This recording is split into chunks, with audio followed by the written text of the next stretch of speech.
Presiden Prabowo Subianto melontarkan pujian kepada Ketua Umum Partai Golkar, Bahlil Lahadalia, dalam HUT ke-61 Golkar pada Kamis 5 Desember.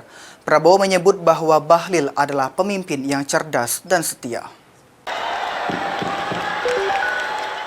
Presiden Prabowo Subianto melontarkan pujian kepada Ketua Umum Partai Golongan Karya Golkar, Bahlil Lahadalia, yang saat ini juga menjabat sebagai Menteri Energi dan Sumber Daya Mineral (ESDM).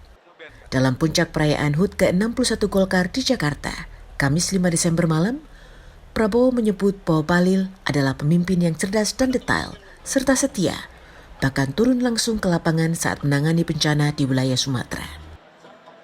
Pak Bahlil ini memang harus saya akui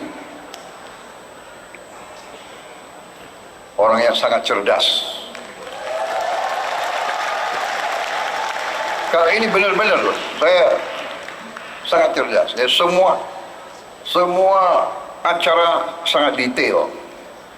Dan beliau turun ke lapangan ke Sumatera juga benar-benar turun ke lapangan.